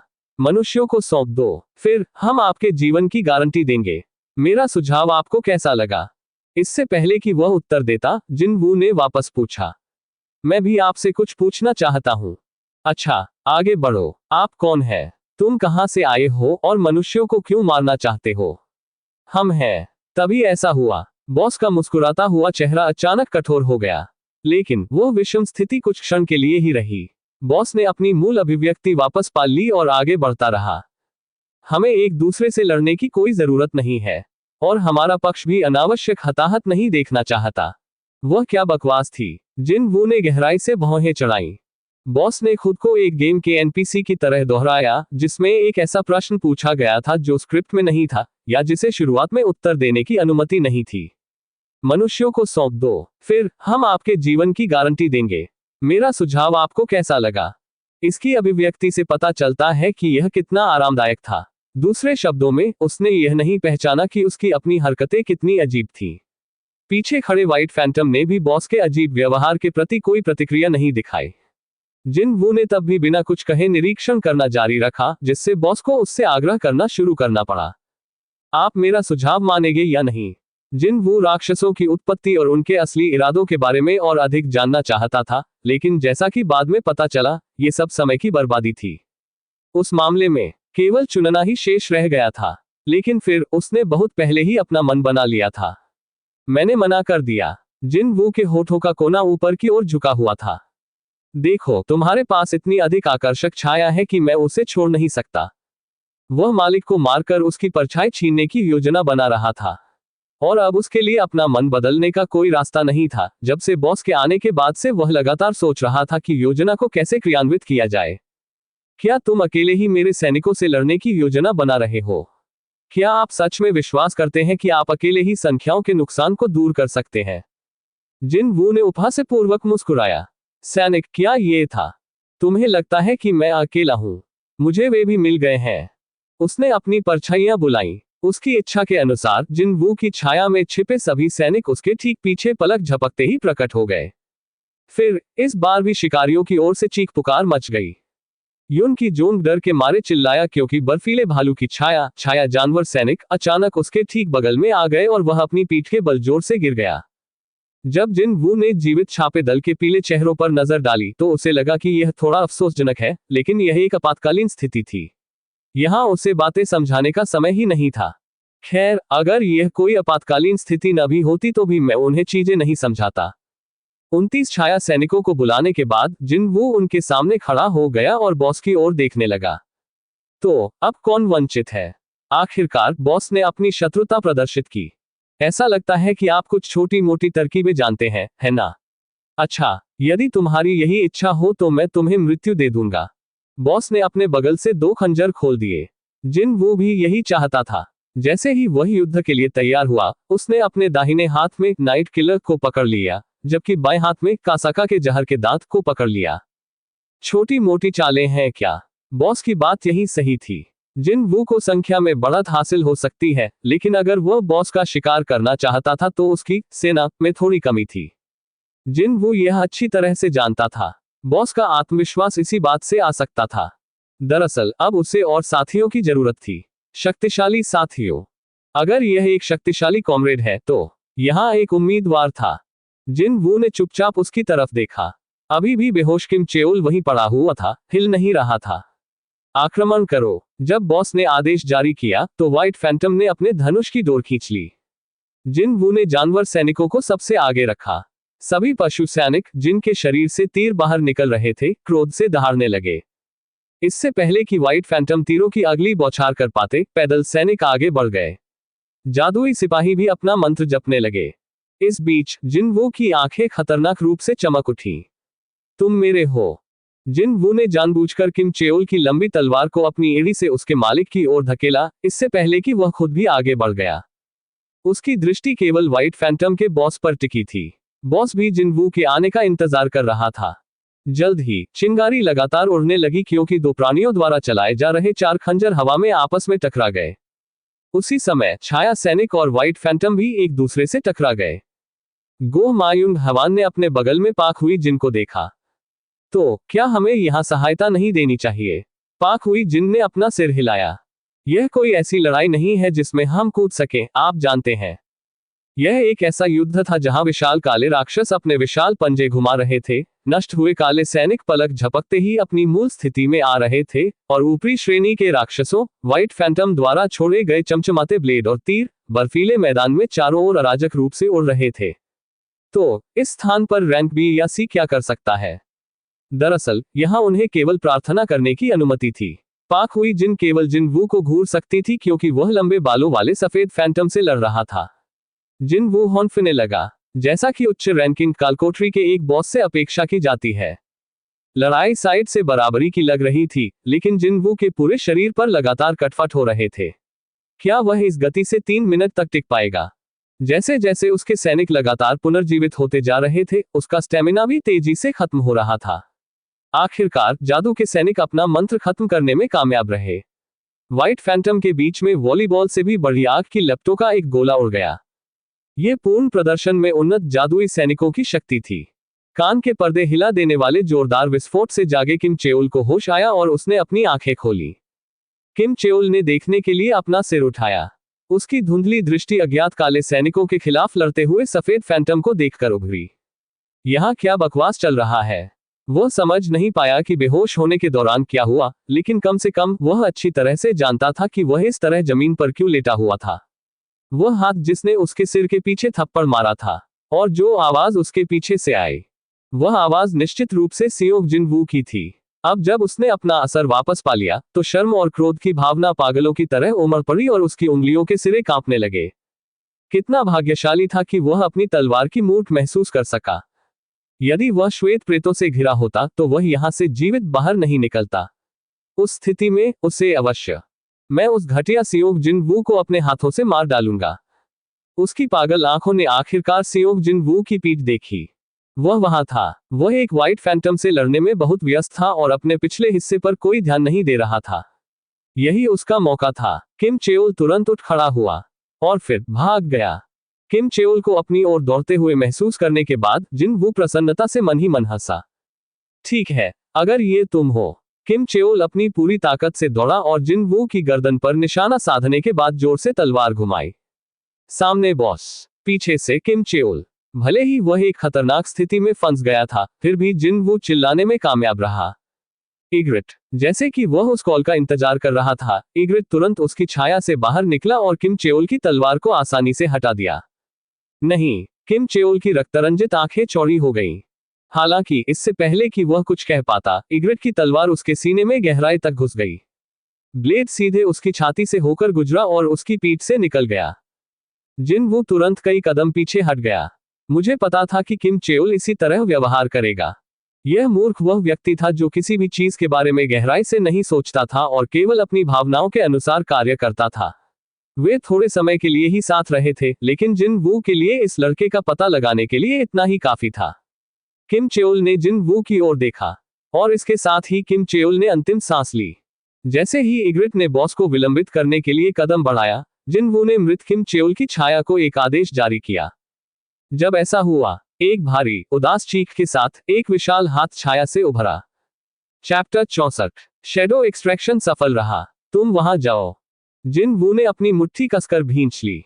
इस पहेली का अंतिम भाग, जिसे बॉस रेड कहा जाता है, अपनी जगह पर गिर गया। किम चेओल की छाया से निकला काला शूरवीर मूल संस्करण की तुलना में कहीं अधिक बड़ा और मजबूत था, और इसके एक हाथ में एक विशाल युद्ध हथौड़ा भी था। दूसरे हाथ में एक वयस्क आदमी जितनी लंबी ढाल थी, और इस आदमी ने जो समग्र प्रभाव डाला वह वास्तव में दमनकारी और धमकी भरा था। किम चेओल एक हृष्ट-पुष्ट व्यक्ति था, लेकिन ये छाया बहुत ज्यादा ऊंची है। भले ही यह एक अत्यावश्यक स्थिति थी, जिन वो मदद नहीं कर सके लेकिन प्रशंसा की सांस छोड़ सके। कृपया सैनिक का नाम सेट करें। ओह सही, नाम। जिन वू ने चुपचाप उसकी तरफ देखा। शायद लड़ाई काफी कठिन लग रही थी। इग्रिट को इस समय कठिन समय का सामना करना पड़ रहा था। बॉस द्वारा उसे इधर उधर धकेला जा रहा था। वर्तमान में वह अपनी धोखेबाज जैसी पुनर्योजी क्षमता पर भरोसा करके मुश्किल से पर्याप्त समय खरीद पा रहा था। तभी इग्रिट का हाथ काट दिया गया। मेरे पास यहाँ बर्बाद करने के लिए ज्यादा समय नहीं है। एक नाम, क्या ये था? क्या उसे किसी भी चीज के साथ जाना चाहिए? शायद किम चेओल। जिन वू ने तुरंत अपना सिर हिलाया। किसी मरे हुए व्यक्ति को उस नाम से बुलाना जिसका उपयोग वह तब करता था जब वह जीवित था। ये बात उसे अच्छी नहीं लगी। सही है, उसका नाम किम चेओल था। चेओल तो आयरन, ये है। नाम तय हो चुका था। जैसे ही जिन वू ने उस नाम के बारे में सोचा, उसे नव जन्मे शैडो नाइट को नाम दे दिया गया। आयरन एलवी, एक शूरवीर ग्रेड। एक शूरवीर ग्रेड। यह इग्रिट जैसा ही ग्रेड था, लेकिन फिर जश्न मनाने का समय नहीं था। मैं इससे अधिक समय बर्बाद नहीं कर सकता। जिन वू ने बॉस की ओर इशारा किया। आयरन आचरण का बड़ा ढांचा पहाड़ की तरह काफी भारी होकर आगे की ओर झुका हुआ था। जिन वू को वास्तव में नए आदमी का विशाल फ्रेम पसंद आया, लेकिन वह चिंता किए बिना नहीं रह सका कि क्या लकड़ी काटने की वह गति फुर्तीले बॉस तक पहुंच पाएगी या नहीं। सौभाग्य से ऐसी चिंता को बहुत जल्द ही दूर कर दिया गया। आयरन पीछे की ओर झुका और जोर से दहाड़ा। वह क्या था? जैसे ही जिन वू घबरा रहा था, उसके सामने कई संदेश उभर आए। आयरन ने स्किल शाउट ऑफ प्रोवोकेशन का प्रयोग किया है। कालकोठरी का मालिक क्रोधित स्थिति में आ गया है। एक कृषि कौशल। किम चेओल वास्तव में एक रैंक के टैंकर था। तो बिल्कुल स्पष्ट रूप से उसके पास एक उच्च स्तरीय कृषि कौशल था, और उसकी छाया से निकाले गए छाया शूरवीर आयरन ने उस कौशल को पूरी तरह से बरकरार रखा था और बिना किसी समस्या के इसका उपयोग करने में सक्षम था। बॉस का सिर आयरन की ओर घूम गया। हालांकि वह इग्रिट को उसकी आंखों के सामने ही खत्म करने का विकल्प चुन सकता था, लेकिन बॉस ने आयरन पर ऐसे हमला किया मानो उसे किसी भूत या किसी ऐसी चीज ने सम्मोहित कर दिया हो। आयरन ने रीइंफोर्समेंट कौशल का इस्तेमाल किया और बॉस के तेज खंजर के हमलों को अपने शरीर में खोदकर सहन किया। अच्छा, जिन वू ने स्वीकृति में सिर हिलाया। इस बीच इग्रिट की कटी हुई भुजा पूरी तरह से पुनर्जीवित हो गई। हाथ से काला धुआं निकलने लगा और जमकर एक नई भुजा बन गई। इस बीच बॉस अभी भी आयरन में व्यस्त था, और इस मौके का फायदा उठाते हुए जिन वू और इग्रिट का बॉस पर संयुक्त हमला शुरू हो गया।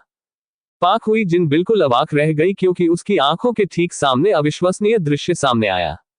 अभी वह जो देख रही थी वह बहुत अवास्तविक, बहुत अजीब साबित हुआ। वह स्पष्टीकरण भी नहीं मांगना चाहती थी, अब और नहीं। उसकी ओर से हैन सोंगी ने डरपोक आवाज में उससे पूछा। पाक हुई जिन ने उसे देर से जवाब दिया। क्या हंटर्स की सभी लड़ाइयां ऐसी ही दिखती हैं? वह मूर्खतापूर्ण ढंग से डर गई होगी क्योंकि हान सोंग यी की आवाज काफी कांप रही थी। पाक हुई जिन ने उसे उत्तर दिया, वह भी असहाय लग रही थी। अगर ऐसा होता तो मैं कभी भी अपना लाइसेंस हासिल नहीं कर पाती, आप जानते हैं। गो मायूंग हवान ने आगे पूछा, उसका दिमाग पूरी तरह से चकित था। ये हो सकता है कि हम अभी सपना देख रहे हैं। यदि यह वास्तव में एक सपना था तो इसके बजाय यह एक दुष्स्वप्न रहा होगा। पाक हुई जिन ने युद्ध के मैदान में पीछे मुड़कर देखा जहां राक्षस और काले कुछ अराजक स्थिति में थे और एक लंबी आह भरी। उसी समय उसके दिमाग में एक नई चिंता पैदा हुई। जब हम यहां से निकलेंगे तो बिना किसी संदेह के, इसमें कोई संदेह नहीं था कि एक उत्तरजीवी के रूप में उससे कई असुविधाजनक प्रश्न पूछे जाएंगे। तो फिर उसे यह कैसे समझाना चाहिए कि वह यहाँ क्या देख रही थी। पाक हुई जिनको समझ में भी नहीं आ रहा था कि वह रेड गेट के अंदर क्या हुआ, और विशेष रूप से सियोग जिन वू नाम के व्यक्ति पर अपना स्पष्टीकरण कहां से शुरू करेगी। उसके बाद उसने उस बात को सबके सामने उठाया। लेकिन अभी भी युन की जून जमीन पर बैठकर पत्ते की तरह हिलते हुए कुछ कठिनाई से बोला, क्या यह अविश्वसनीय बात नहीं है कि हम वास्तव में इस बारे में चिंता कर सकते हैं कि यहां से निकलने के बाद हमारे साथ क्या होगा। सभी शिकारियों ने एक सुर में सिर हिलाया। यह एक उच्च श्रेणी की कालकोठरी थी। इतना ही नहीं, एक लाल दरवाजा भी। भले ही उन्होंने खुद को इतने खतरनाक क्षेत्र में पाया, अब उन्हें बाहर होने वाले मामलों की चिंता हो रही थी। ये सब एक आदमी की ताकत के कारण था। पाक हुई जिनकी नजर जिन वू की ओर थी। मिस्टर सियोग जिन वू, आप। उसकी भावनाएं सदमे और कृतज्ञता से बहुत आगे बढ़ चुकी थी और अब उसे उसके प्रति विस्मय का भाव महसूस होने लगा था।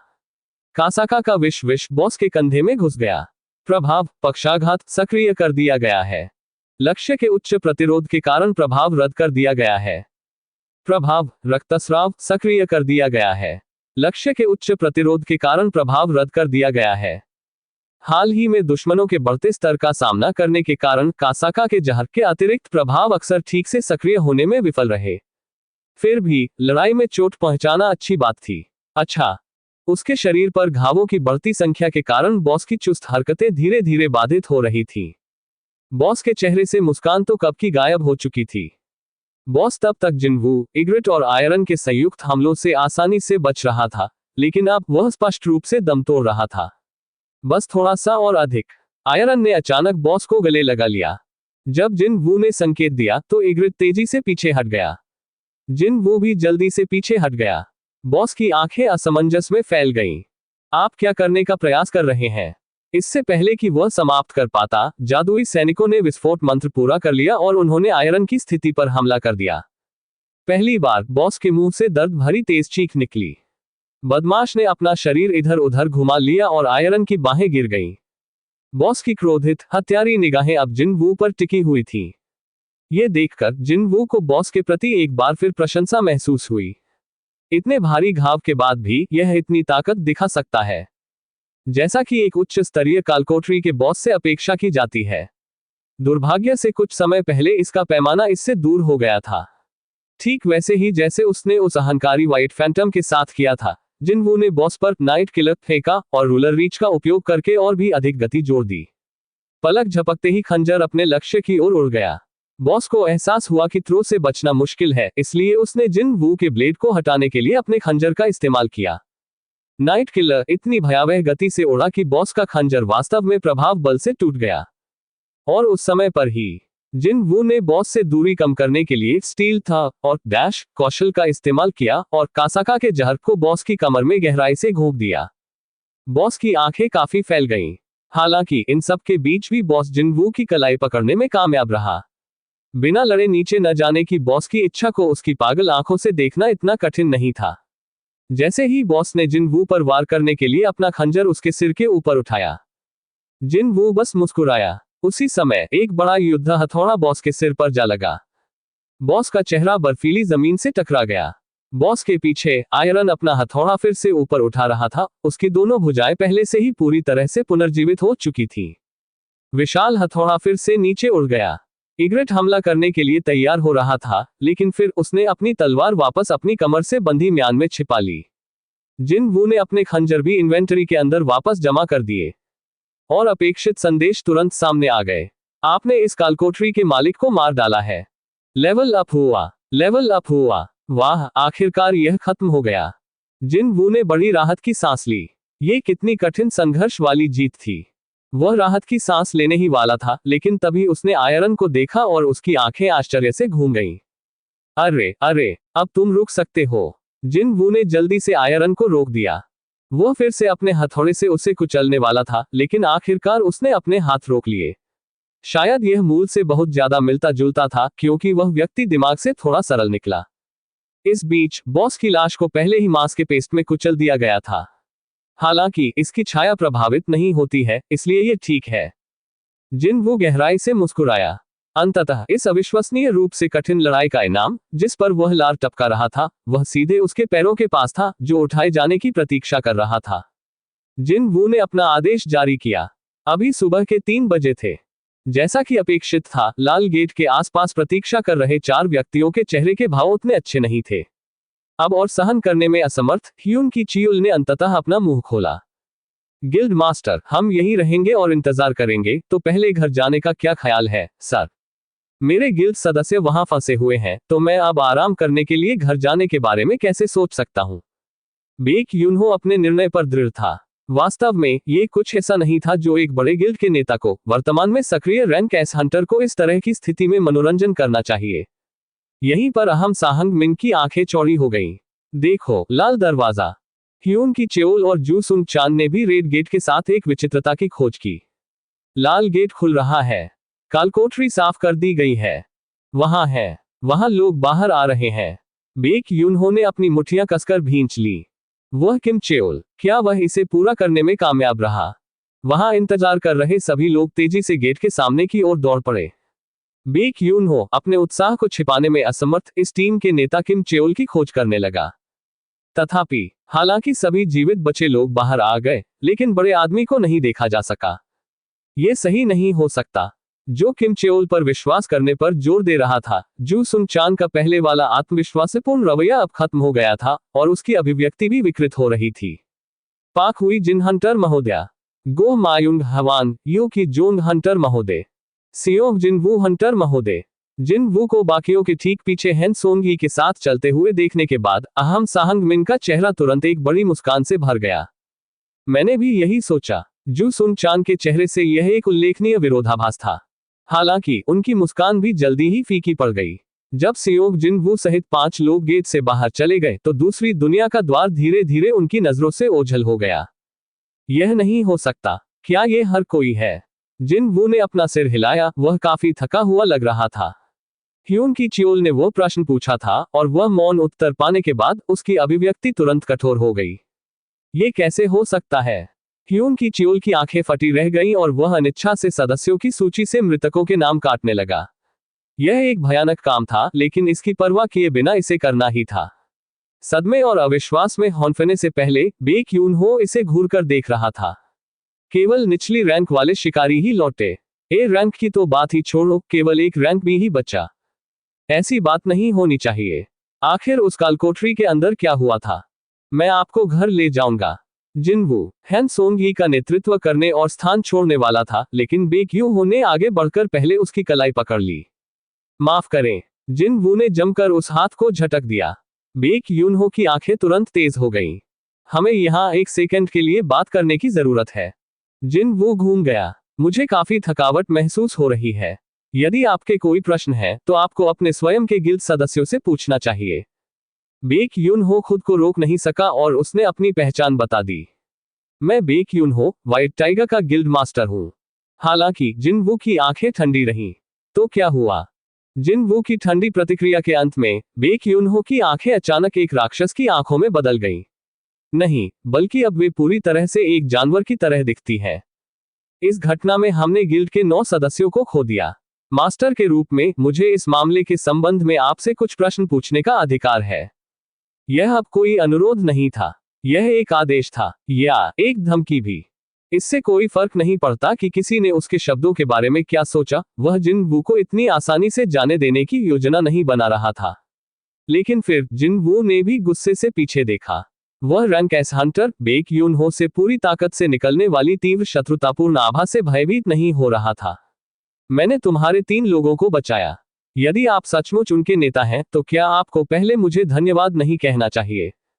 ये बेक यूनहो ही था जिसे सबसे पहले अपनी धमकी भरी आभा वापस लेनी पड़ी, क्योंकि वह जिनवू से निकलने वाले इस अविश्वसनीय दबाव से घिर गया था। इसके अलावा उसने जो कहा वह तर्कसंगत भी था। बेक यूनहो उठाए गए मुद्दे के खिलाफ बहस नहीं कर सका। मैं माफी मांगता हूं। बेक यूनहो ने अपना सिर नीचे कर लिया। ये देखकर जिनवू जाने के लिए एक बार फिर मुड़ा। हैन सोंग-यी, चलो चलें। ठीक है। हैन सोंग-यी ने इस जगह के मिजाज का ध्यानपूर्वक अध्ययन किया और जिनवू का अनुसरण किया। वे दोनों वैन पर चढ़े और कुछ देर बाद वहां से चले गए। इसका कोई मतलब नहीं। बेक यूनहो के विचार अब पूरी तरह से अस्त व्यस्त थे। वह तेजी से एकमात्र जीवित उच्च श्रेणी के शिकारी पाक हुई जिन की ओर भागा। क्षमा करें, मिस पाक हुई जिन। वह यून की चेओल द्वारा सौंपे गए गर्म चाय के कप से खुद को गर्म करने की कोशिश कर रही थी। उसने बेक यूनहो की ओर देखने के लिए अपना सिर उठाया। उस आदमी का मामला क्या है? वह इस तरह इतना निराश क्यों था? सचमुच, वह आदमी शायद एक अकल्पनीय नरक से गुजरा था और अंततः लाल गेट से भागने में सफल रहा, फिर भी उसका रवैया इतना जानलेवा क्यों था? पाक हुई जिन ने अपना भ्रम प्रदर्शित करते हुए अपना सिर हिलाया। मुझे भी नहीं मालूम सर। बॉस को मारने के बाद उसने शव के सामने खड़े होकर 3 बार कुछ चिल्लाया और उसके बाद उसकी हालत ऐसी हो गई। तब तक वह ठीक था। पाक हुई जिन ने गो म्यूंग हवान और यो की जून को देखा। दोनों व्यक्तियों ने एक साथ सिर हिलाया। कितना अजीब आदमी है। बाक यूनहो ने खुद से बड़बड़ाते हुए असहाय रूप से उस सड़क को देखा जिसमें जिनवू गायब हो गया था। अहम साहंग मिन ने देखा कि उसका बॉस किस स्थिति में है, और वह अविश्वसनीय रूप से घबरा गया जैसे कि उसने कुछ गलत किया हो। मुझे खेद है, गिल्ड मास्टर। मुझे यकीन है कि वह ऐसा ही है क्योंकि वह अभी अभी थका हुआ है।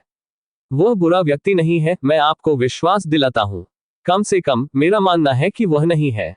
नहीं, ये समस्या नहीं है। मुझे क्षमा करें। बेक यूनहो ने घूमकर अहम साहंग मिन को घूर कर देखा। आपने पहले ही उस आदमी का पता क्यों नहीं लगाया? अहम साहंग मिन अपनी घबराहट छिपा नहीं सका, लेकिन यह उतना मजबूत नहीं था जितना बेक यूनहो ने अभी महसूस किया था। मेरे खिलाफ। बेक यूनहो को जिनवू की भयंकर चकाचौंध याद आ गई और वह घबराकर केवल उसकी सूखी लार ही निगल सका। अचानक उसने सोचा कि अगर उसे उस आदमी से लड़ना है तो उसे 1 या 2 हाथ खोने का संकल्प लेना होगा। हो सकता है उससे भी बदतर। बाक यूनहो का क्या मतलब है? ये तुरंत समझकर अहम साहंग मिन ने तुरंत उत्तर दिया। हम अपना सर्वश्रेष्ठ प्रयास कर रहे हैं सर। ये स्पष्ट रूप से पर्याप्त नहीं है। बेक यूनहो की आंखें खतरनाक ढंग से चमकने लगी। सेओंग जिनवू। दरअसल चीफ अहम की पैनी नजर फिर से पैसे पर थी। आज से आपको वे सभी संसाधन प्राप्त होंगे जिनकी आपको आवश्यकता है। आपको उस आदमी को हमारे गिल्ड में लाना ही होगा, चाहे कुछ भी हो। चैप्टर 65। घर के रास्ते पर वैन चलाते समय जिनवू नाखुशी में अपने होंठ चाटने में व्यस्त था। क्या ऐसा इसलिए था क्योंकि उसके स्टेट मूल्यों और निष्कर्षण लक्ष्य के बीच अंतर बहुत बड़ा था? ये कितनी निराशा थी, लेकिन उसके निष्कर्षण के प्रयास विफलता में समाप्त हो गए। ये कैसी बर्बादी है, लेकिन अब मैं कुछ नहीं कर सकता। वह भविष्य में भी एक उच्च रैंकिंग कालकोठरी से बॉस को मारने में सक्षम होगा।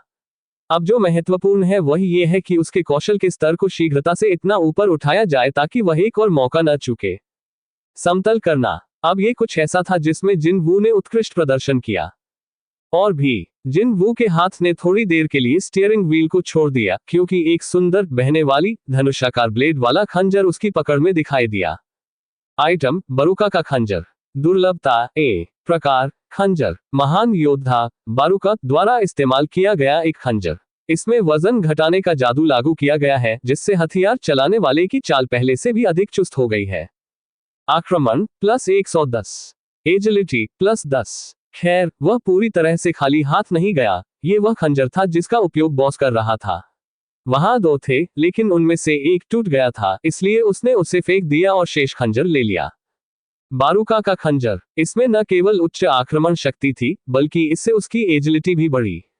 अकेले उस मोर्चे पर इसकी तुलना नाइट किलर से करने की कोई आवश्यकता नहीं थी। बी रैंक वाला एक खंजर जिसके लिए उसने अच्छी खासी कीमत चुकाई थी। Rank C poison fang of कसाका की तो बात ही छोड़ दीजिए। अकेले इसकी दुर्लभता ए पर भी थी। यह शायद कसाका के पॉइजन फैंग को बदलने के लिए सबसे अच्छे हथियारों में से एक था जो हाल ही में अपनी प्रभावशीलता खो रहा था। जिस तरह से यह मेरे हाथ में महसूस होता है वह मुझे भी पसंद है। जब वह रेड गेट के अंदर घटित घटनाओं पर विचार कर रहा था, वह हान सोंग-यी के घर पर पहले ही आ चुका था। वह यात्री सीट पर बिना एक शब्द कहे ऐसे बैठी थी मानो वह वहां थी ही नहीं। जैसे ही वैन रुकी, वह सीट से उठी और अपना सिर झुका लिया। सुरक्षापूर्वक ड्राइव करें, मैं करूंगा, शुभ रात्रि। हान सोंग ही जाने के लिए मुड़ी। उसके झुके हुए कंधे और शक्तिहीन चाल देखकर ऐसा लग रहा था कि इस यात्रा का मूल लक्ष्य किसी न किसी तरह पूरा हो गया है। ठीक है, हालांकि चीजें बहुत जटिल हो गई थी, फिर भी मैं उसका मन बदलने की कोशिश कर रहा था। इसकी संभावना अधिक थी कि वह भविष्य में हंटर बनने की कोशिश नहीं करेगी। ये किसी के लिए भी यही कहानी होगी यदि उनका पहला कालकोटरी अनुभव रेड गेट के रूप में हुआ हो। उसने संतुष्टि में अपना सिर हिलाया और वैन को फिर से चालू करने वाला था, लेकिन तभी यात्री पक्ष का दरवाजा बाहर से अचानक खुल गया। जिन वू ने अपनी निगाहें घुमाई।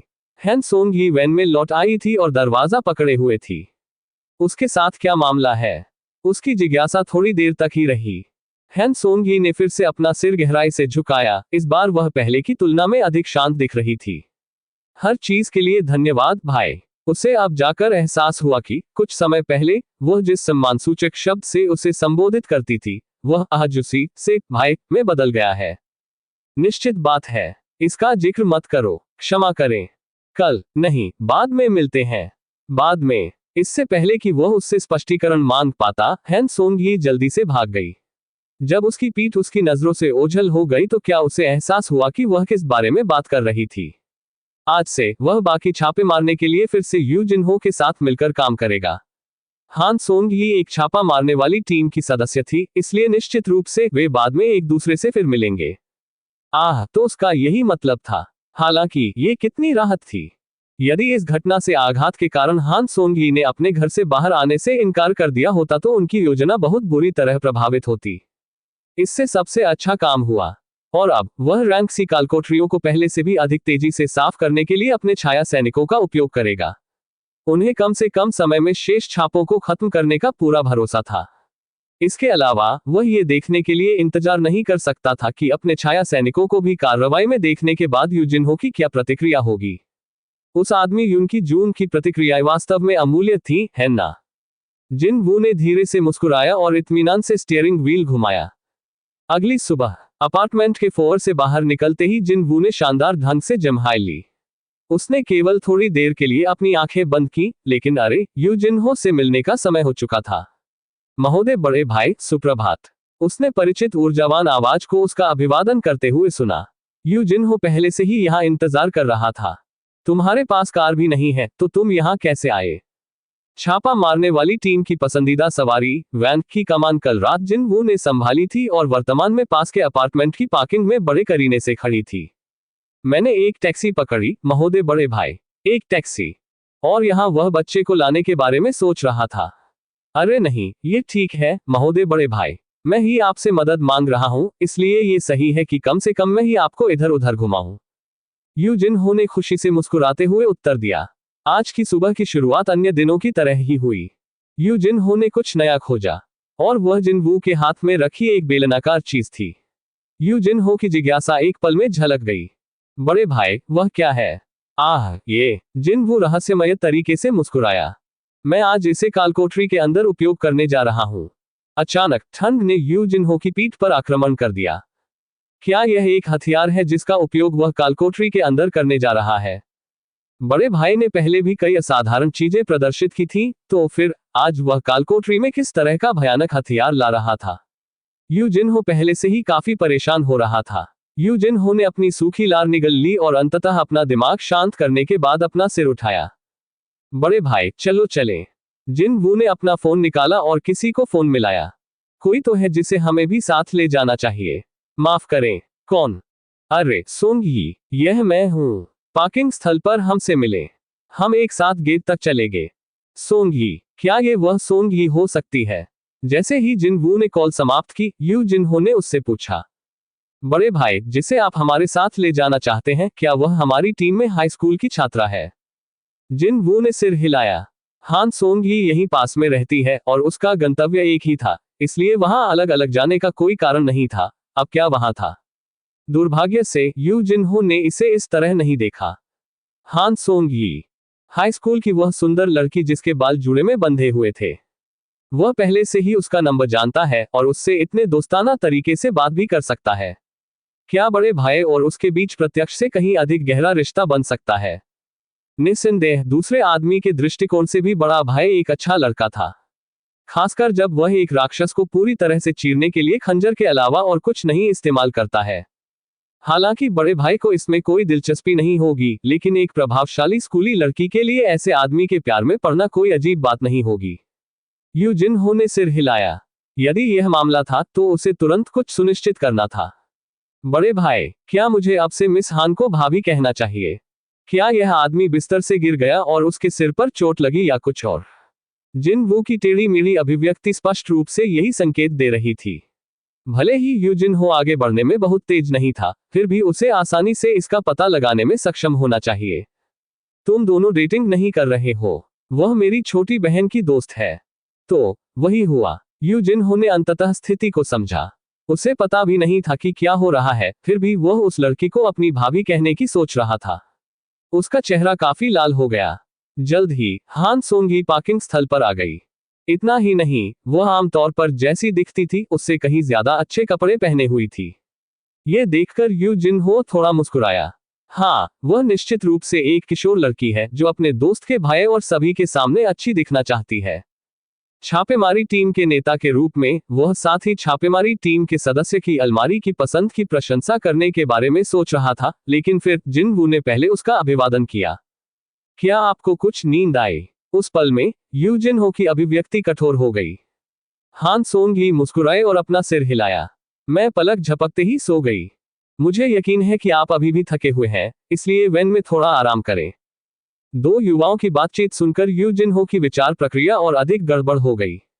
हान सोंग ही ने इस बार जिनवू से पूछा, तुम्हारे बारे में क्या भाई? क्या तुम्हें कुछ नींद आई? ठीक है, बस थोड़ी देर के लिए। वैसे भी जब मैं घर वापस आया तो सुबह के 4 बज चुके थे। ठीक है, ये सच है। रात पलक झपकते ही अभी भी थके हुए हैं।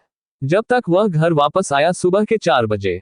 जैसे ही यू जिनहो की घबराई हुई स्थिति पूरी तरह से पागलपन में बदल रही थी, जिनवू ने वैन की ओर चलना बंद कर दिया और पीछे मुड़कर उसकी ओर देखा। आप क्या कर रहे हैं, यू जिनहो? अच्छा, बात यह है, मिस हैन सोंग ही अभी भी नाबालिग है, बड़े भाई। ठीक है, इसलिए कोई बात नहीं, बड़े भाई। सचमुच अब बड़े भाई मनुष्य के बीच का एक मनुष्य था। यू जिनहो जिनवू से बहुत प्रभावित था, जिसने जनता की चकाचौंध नजरों की परवाह नहीं की और सोचा कि वास्तव में वह असाधारण है। उसने बड़े भाई पर नियमित लोगों के मानकों को लागू करने की कोशिश के अपने मूर्खतापूर्ण तरीकों पर भी विचार करना शुरू कर दिया। लगभग उसी समय व्हाइट टाइगर गिल्ड के निजी सम्मेलन कक्ष के अंदर वह सब कुछ है जो मैंने देखा। पाक हुई जिन ने अपनी रिपोर्ट समाप्त की। हालांकि बेक यूनहो ने उसे यह कहते हुए मना करने की कोशिश की कि उसे पहले आराम करना चाहिए, लेकिन वह तुरंत डीब्रीफिंग में भाग लेने के लिए तैयार हो गई। उन्होंने कहा कि वहां उनका रहना तुलनात्मक रूप से आरामदायक था।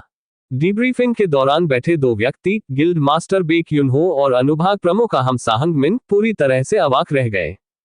कल के विनाशकारी प्रशिक्षण के प्रभारी एजेंट ह्यून की चेउल मौजूद नहीं था। वर्तमान में हंटर एसोसिएशन में इस घटना से निपटने के तरीके पर चर्चा करने के लिए मौजूद थे। तो इस सम्मेलन कक्ष के अंदर केवल 3 लोग थे। अहम साहंग मिन चुप्पी तोड़ने वाला पहला व्यक्ति था।